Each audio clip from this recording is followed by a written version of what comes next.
Thank you, Henry. Trial dates are now set for 2 men charged in relation to violence at the August 12th Unite the Right rally. Protesters were outside court calling on prosecutors to drop their charges. NBC 29's Caroline Colburn was there and is outside court now with the latest. Good evening, Caroline. Good evening, Steve. About 24 members of Charlottesville groups showing up for racial justice and Black Lives Matter were outside of court this morning with signs. They say DeAndre Harris and Corey Long are victims, not criminals.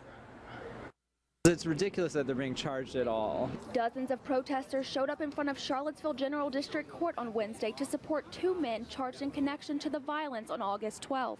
We're here to let Joe Platanian know that he should drop the charges against both Corey Long and DeAndre Harris. DeAndre Harris is the man seen on the ground in photos of a beating in the Market Street parking garage. Judge Robert Downer approved a motion to lower a felony count of unlawful wounding to misdemeanor assault and battery. Protesters say that's not enough. DeAndre Harris was viciously beaten on August 12th, and the fact that he's now being charged with a crime is just shameful. Protesters say both Harris and Corey Long, the 24-year-old accused of using a homemade torch near Emancipation Park and getting into a fight, are victims. Corey Long also did nothing wrong on the 12th. He was there standing up with his community, and the fact that he is also being charged with a crime is deliberate manipulation of the justice system by the white supremacists. I think this is part of the racism that exists in the United States. They say their protest at the hearing will not be the last. They showed up for the community, and we need to show up for them. This community should not be prosecuting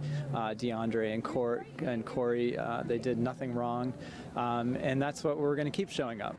The judge set both cases for trial. Harris's trial is expected to be taken up March 16th.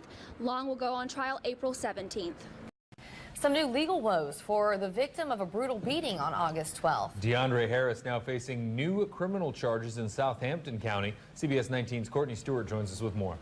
Dan and Tara, the charges stem from a traffic stop on Wednesday afternoon. According to the Southampton Sheriff's Office, Harris was stopped for speeding. The officer detected an odor of what he believed was marijuana and then searched the car. In addition to a small quantity of marijuana, he found a loaded AR-15 rifle under a coat on the back seat. Harris is facing 2 misdemeanor charges, one for a concealed weapon and a second for transporting a loaded rifle. Now, a court date has not yet been set. You may recall Harris is also facing a misdemeanor assault charge from August 12th. An attorney for Harris did not respond to CBS 19's request for comment. Live in the studio, Courtney Stewart, CBS 19 News.